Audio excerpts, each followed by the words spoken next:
Whenever we purchase an equipment, along with the equipment, we get an instruction manual. For example, when we purchase a DVD player, we get an instruction manual, which tells us how the DVD player should be operated. If you want to play the DVD, put the disc and press the play button. If you want to skip, press the skip button. If you want to stop, press the stop button. Don't drop it from a height, it will get damaged. Don't immerse it in water, it will get spoiled. All these details are given in the instruction manual. Whenever you buy an equipment, it has an instruction manual. And more complicated the machine, the more requirement of the instruction manual. If you allow me to call the human being the machine, I would say it is the most complicated machine on the face of this earth. Don't you think it requires an instruction manual? The instruction manual for the human beings, it is the glorious Quran. The glorious Quran is the last and final instruction manual for the human being. How a human being should lead his or her life is given in the Quran.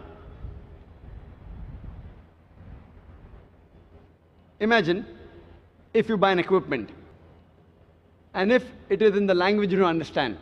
And we know today Japan is very advanced. Most of the electronic equipment, they come from Japan. But when we get the instruction manual, we get it in the language we understand. There may be a Japanese instruction manual, but along with it is the English translation. If you buy in India, you also get the Hindi translation. So when you want to understand the equipment, whether it's a DVD player, whether it's a washing machine, you read the instruction manual in the language you understand. Don't you want to read the instruction manual of the human being? What has our Creator, Allah subhanahu wa ta'ala, what has He mentioned in the last and final instruction manual of the human being, the glorious Quran? We don't have to get it translated, it's already available. Previously, when automobiles were introduced, the first time in India, people did not know how to drive.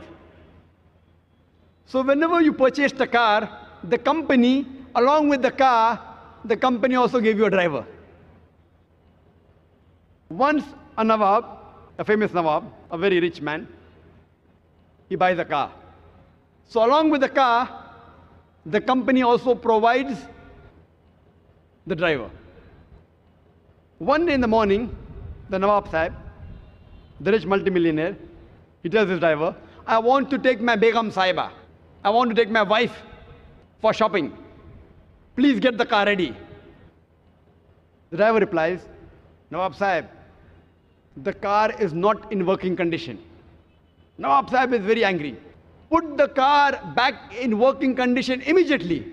So the driver says, to put the car back in working condition, I require 10 liters of milk, 20 kgs of pure honey, 30 kgs of pure ghee, and 40 kgs of rice.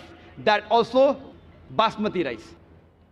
So Nawab Sahib, the rich multimillionaire, he gives the driver 10 liters of milk, 20 kgs of pure honey, 30 kgs of pure ghee, and 40 kgs of rice. That also basmati rice, top quality. The driver gives it to his wife, and within a few minutes the car is in working condition. I am asking you a question. Today, if your driver tells you that to put the car in working condition, he requires 10 liters of milk, 20 kgs of pure honey, 30 kgs of pure ghee, and 40 kgs of basmati rice, what will you do? What will you do? Will you give it to him? What will you do? You will kick him out of the job. Even though you're not a mechanic, you know how to drive the car. You know very well that a car runs on gas and petrol. It does not run on milk, ghee, rice. You know very well. Even though you're not a mechanic, you know the basics, how a car functions. Similarly, today, if you know the basic message of our Creator Allah subhanahu wa ta'ala, if you know what our Creator Almighty God has mentioned in His last and final instruction manual, the Quran, no one will take you for a ride. You will understand your deen much easier. No one will make a fool out of you.